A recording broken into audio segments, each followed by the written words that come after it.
All right, welcome to week 10, final week of the class. Hopefully, you're all caught up and ready to wrap up this class. I know it's been a lot of fun for me personally, and we'll get going here on the last module.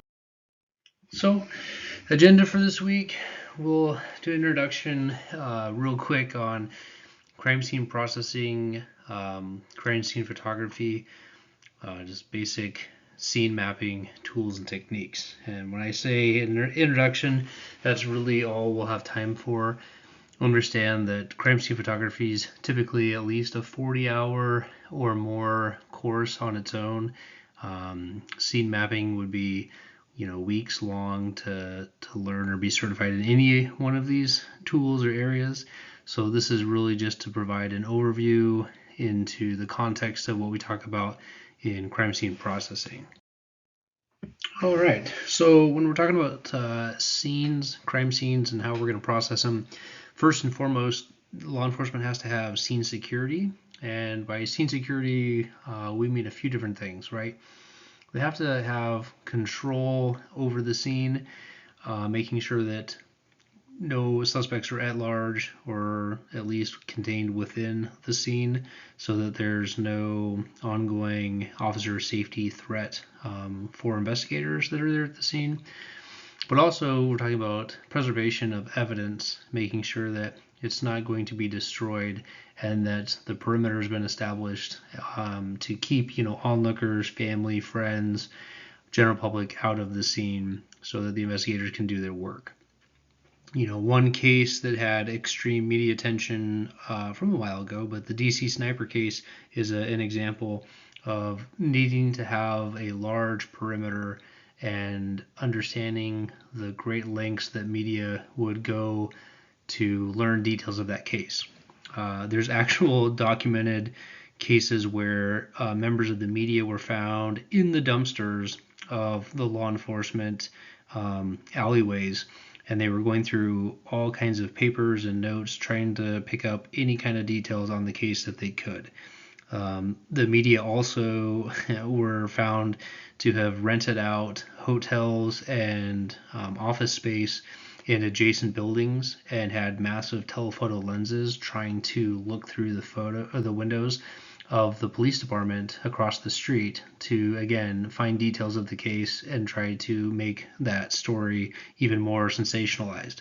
So law enforcement had to go to great lengths and get butcher paper and cover windows and try to prevent the media from getting information. So that's an extreme example, but an example nonetheless of why scene security is really important and maintaining confidentiality during your investigation. So that can be done by establishing perimeters and also having a good entry log and accountability for who is in the scene and what roles and responsibilities they have once they're in the scene, and then when they leave, documenting when that occurred. So this is just an example of a real simple crime scene security log.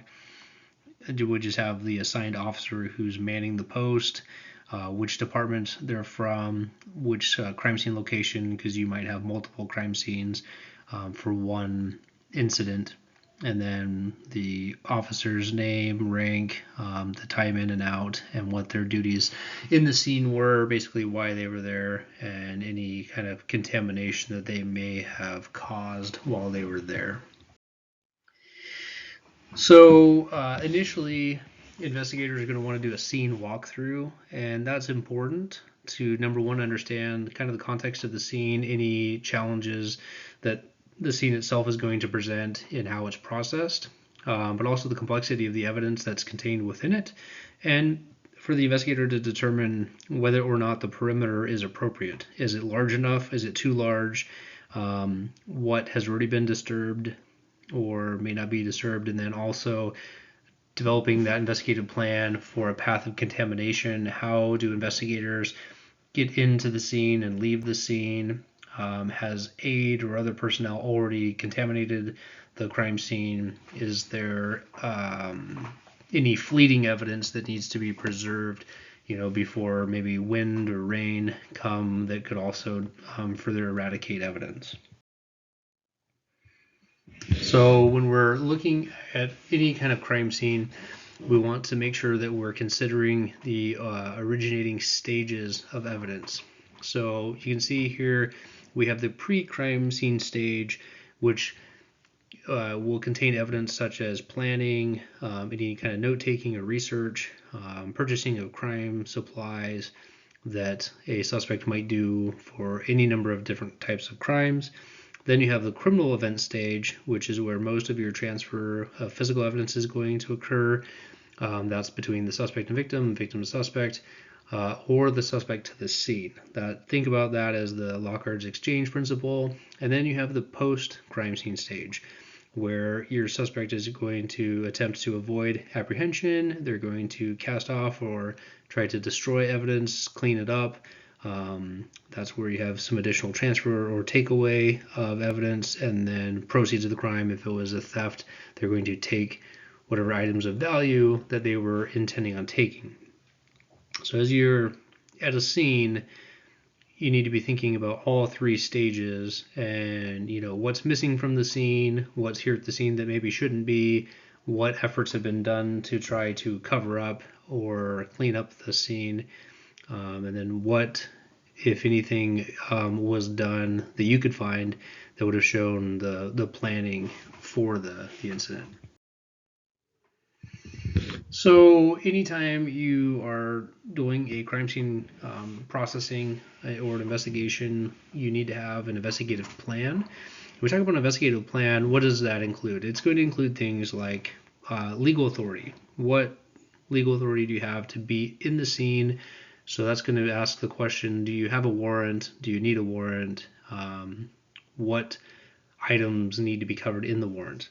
And then, assuming you have the legal authority already completed, then you're going to conduct your actual physical search for the evidence. That will include witness canvassing, photographing the scene, mapping the scene, and then actually collecting the evidence, processing the evidence, and then submitting it potentially to a lab for further analysis. So again, I'm going to briefly cover crime scene photography. This by no means is going to be a class that you can then say you are a crime scene photographer, but we'll cover some of the very, very basic elements to crime scene photography. So first, when we're talking about crime scene photography, it is not artistic photography. You're not going to be doing any fancy filters or workups after you've taken the picture to make it look pretty. It is really the only attempt of crime scene photography is to recreate the scene as it was that day or that night for the investigator. And you're going to establish the location of your photos, and you're going to work from large to small, basically setting the scene by introducing like fixed known locations and then moving in from there. So focusing, when we're talking about focusing on your camera, it's not the easiest thing in the world.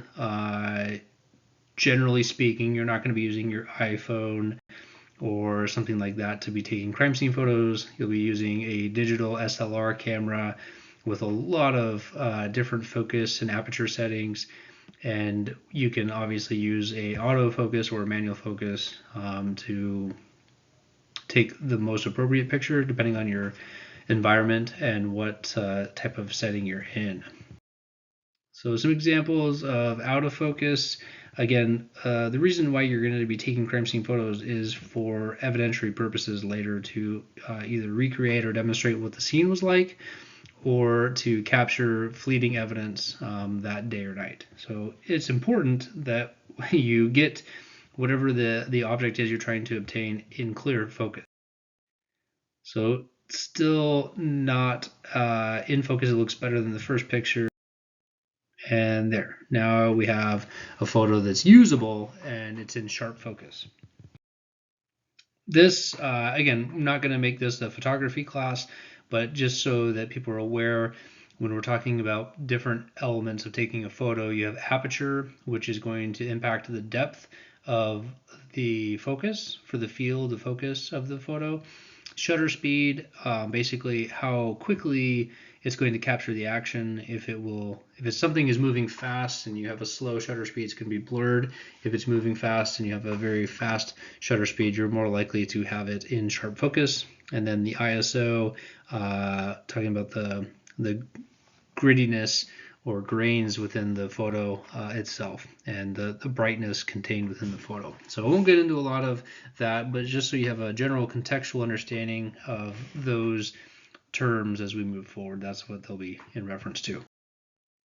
So aperture and the depth of field, here's an example where you can set the aperture to have kind of a mid-range focus, which is what you see in this photo, where 2 is in sharp focus, but 1 and 3 are blurred. Then you can adjust and have 1 in more of a sharp focus, 2 and 3 are still kind of blurry, but they're more in focus than the previous picture there. And you can see the aperture setting there, 29. You'll see some of the settings on a lot of the slides just as a general reference. Again, we won't go into a lot more detail for it, but just recognize that the different settings are going to change the point of focus within the photos. So again, aperture, depth of field examples here. 2 is in sharp focus, but the background's not. Here it's a little bit deeper. So when we're saying that crime scene photos are not going to be artistic, when you look at a portrait, generally the object of the portrait is going to be in sharp focus and the background is going to be blurred. That's not ideal for crime scene photography.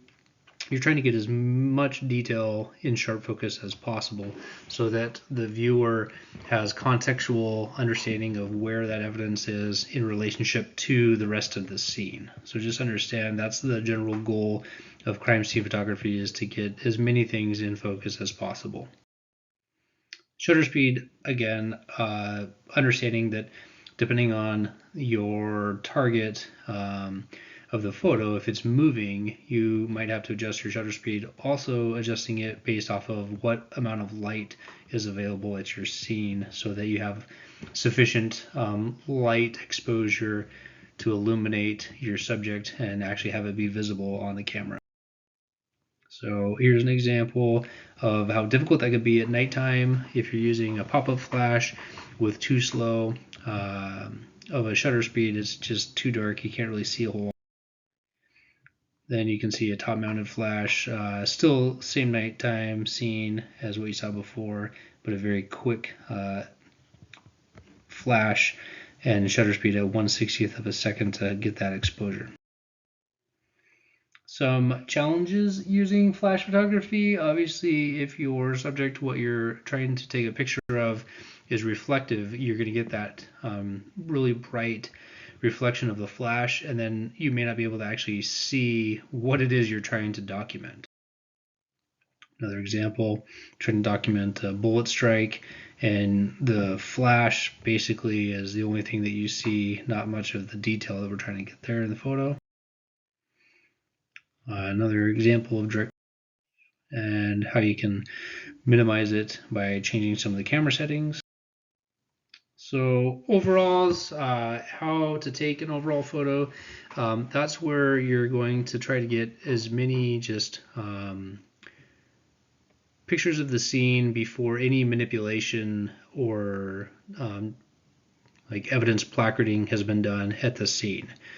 So when you're working outdoors, you're going to try to take large overall pictures of the street, the signs, the house number, establishing where in the world basically your scene is located. So having, from the street working into the property is a good way of doing it, so that you can kind of advance through each photo and basically walk through the scene.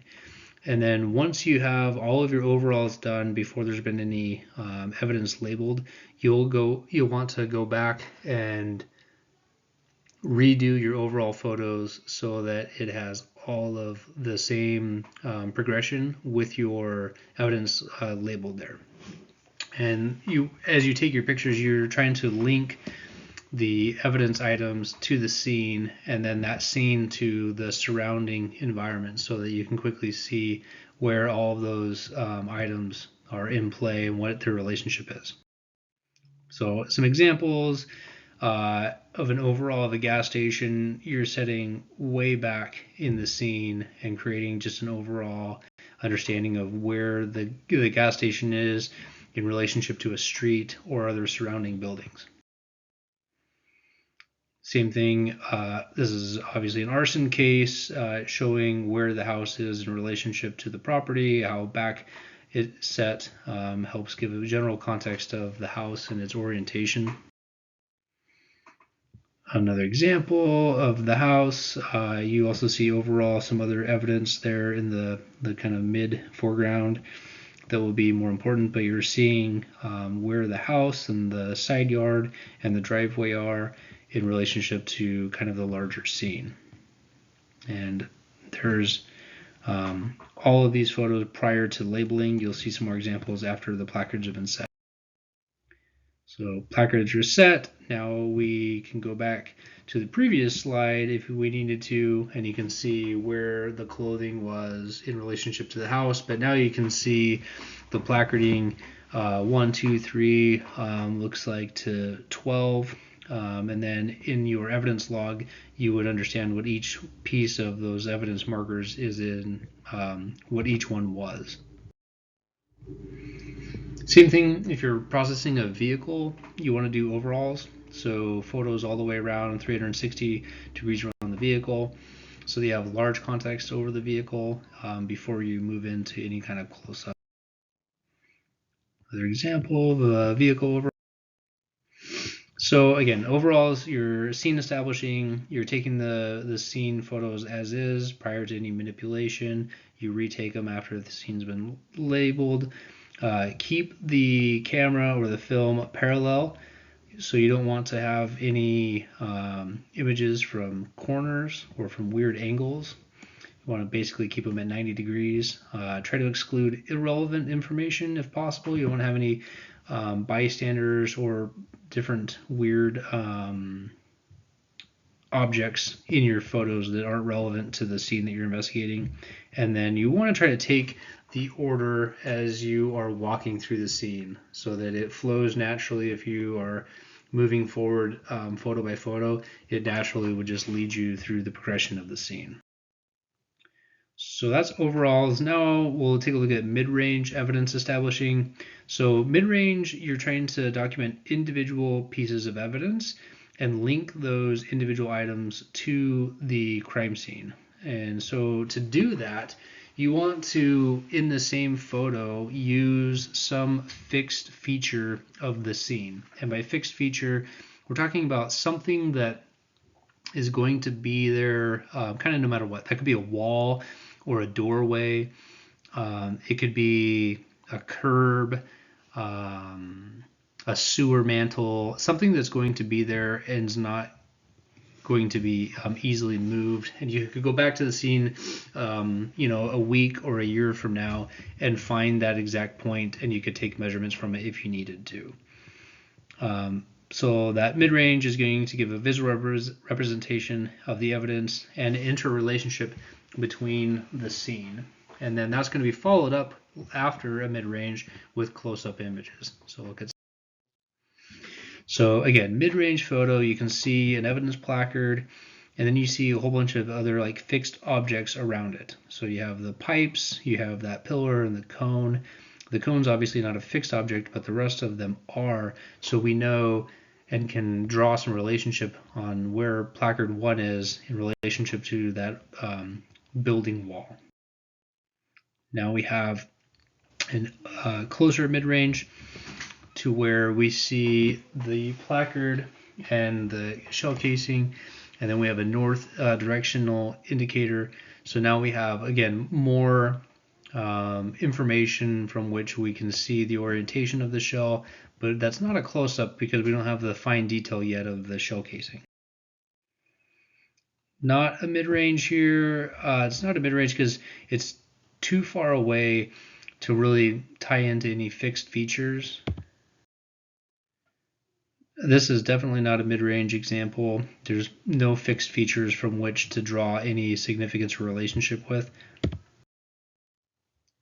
Here we have a better mid-range in that we have that fixed feature. We can see and we could actually measure out where that is in relationship to that cover there.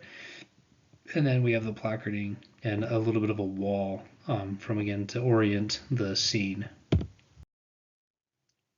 Another mid-range example, you have a gate feature, the north indicator, directional placard, and then some placarding of evidence.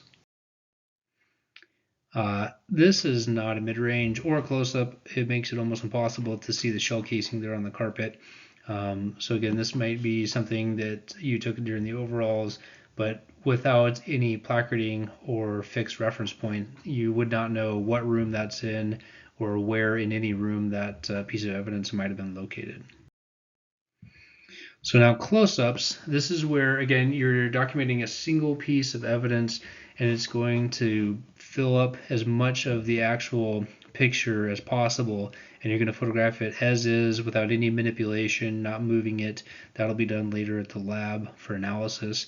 But it's going to be as large as possible and taken 90 degrees from the item so that it's parallel to the item. Here's an example, some bullet fragment, and use the scale in close-ups so that you have a reference and can go back and measure how large that item is, again, in context to what it was in the scene. Another example of the close-up. There's that shell casing that we saw earlier, and this would be a close-up example of that. Another close-up. Again, filling as much of the actual picture as possible with the subject.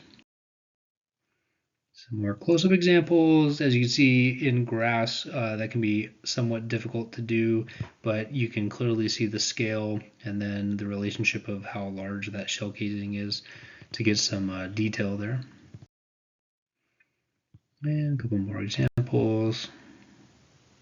The one that you see on the brown are taken later at the lab or when it's processed and then put into an evidence bag so that you can stand the shell casing up and get the make and the caliber size. But the one with the yellow placard was done at the scene prior to any manipulation. So that's an important distinguishing factor between these series of photos.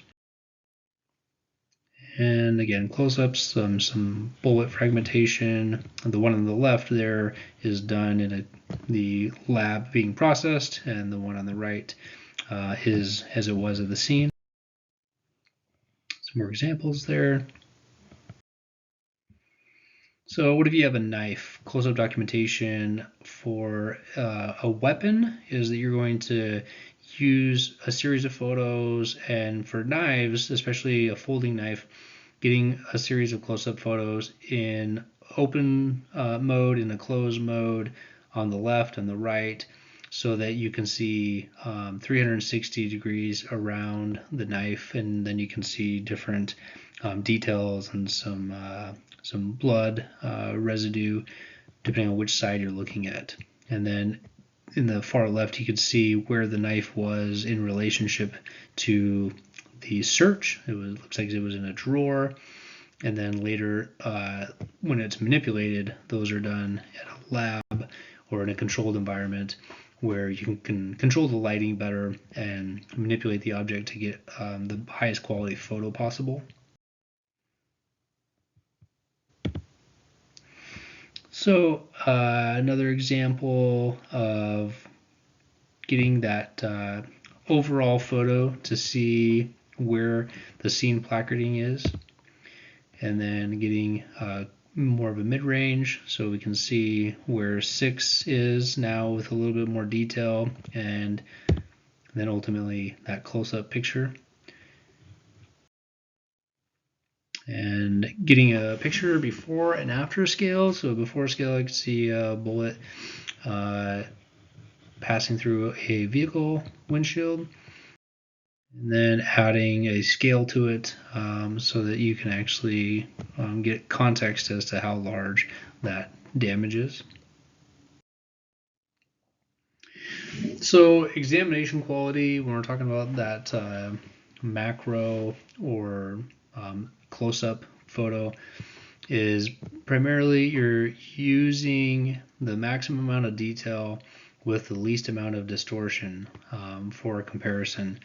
So you want to get as close to the object as you can and maintain that high focus quality picture.